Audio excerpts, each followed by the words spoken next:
Here's my standing operating procedure. Zero promotions, zero sponsorship, zero affiliate links. When I pull the trigger in the next few months, every single dollar is coming out of my own pocket. That means my research has to be flawless. I'm not here to sell you hardware. I'm here to show you the exact engine I would trust with my own mission. And also, it's the Asian doing the research here. I mean, it's gotta be good, right? I explained it all, okay? Okay, so after digging through forums, benchmarks, real pilot build logs, there's something that becomes pretty apparent, and that's 3D Vcache. If you want to play flight sim without the stutters, pop-ins, delayed avionics, then 3D Vcache should be one of the most important factors when deciding on a CPU. Before we get to the picks, we gotta establish a baseline. These recommendations assume you have at least 32 gigabytes of RAM and 16 gigabytes of VRAM. Alright, so let's go to the picks. First up is the T6 Texan 2 of CPUs, the Ryzen 5 7600 X3D. At just $200 right now, it's the cheapest way to get 3D Vcache in 2026. 6-core, 12-thread Zen 4 chip with 96 megabytes of cache, so you still get those buttery 1% lows and fast scenery reloading. At 1080p or light 1440p, you'll cruise 70 to 120 plus FPS on medium-high settings with almost zero pop-in in normal flights. Here's the honest take though, it's a 6-core, so in the absolute heaviest terrain level detail maxed out, scenarios with max AI traffic and dense cities,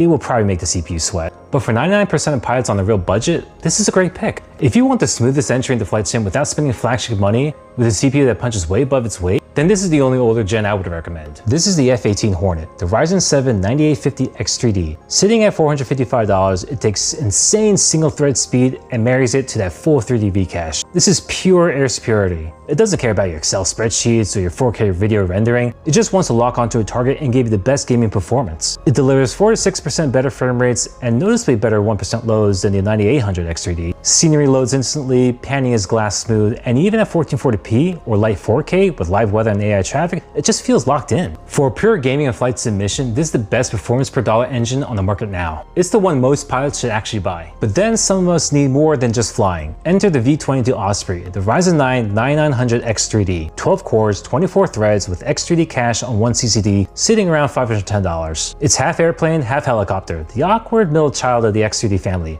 Not the cheapest, not the absolute flagship, but for pilots who want that extra thread headroom in the most demanding flights without jumping straight to 16 cores, it still earns its place in the Squadron. You keep the full cache magic for study-free performance, and the extra core keeps everything locked in while the flight sim is truly pushing the limits. The F-35 Bravo Lightning II, the Ryzen 9 9950 X3D, 16 cores, 32 threads, full 3D Vcache on one CCD, right in the $640 range. 16 cores of over-engineered multi-role stealth dominance. Do I actually need this much power to fly Cessna over coastal South Carolina? Probably not. But my flight plan isn't just flying. I plan to edit videos in DaVinci Resolve, and future plans for this channel include streaming. So for content creation and multitasking, and flight sim and AAA single player game, this CPU is the one I'm trusting for my own mission. Oh, this one hurts. I absolutely love the CH-53, specifically the Echo model. It's my favorite aircraft, both fixed and rotary wing. It ferried my boot lieutenant ass all over Helmand Province and finally took me to Camp Leatherneck after 19 months to go home. But it's also the most expensive heavy lift helicopter in history, and I would say this is classic target fixation. The Ryzen 9 9950 X3D2 Dual Edition has cache on both CCDs for a monstrous 208 megabytes. Some tests show a 21% jump in averages, but in the cockpit, we don't care about average speed, we care about stall speed. The dual cache architecture introduces inter CCD latency. It's like having two pilots shout at each other instead of using their headsets. It works, but definitely not as efficient and certainly disappointing when we're talking about $900. If you have the money, go for it. You'll literally have the most powerful all-rounder CPU on the market. But for 99% of us, it delivers zero meaningful gain, runs hotter, and costs a fortune. Save the $300 and put it towards a better GPU or more RAM. Alright, so that was my debrief on the best AMD CPUs for Microsoft Flight Simulator. Next week, we're briefing the GPU market. If you missed episode 1 of this journey, where I recon PC parts for the first time at Best Buy,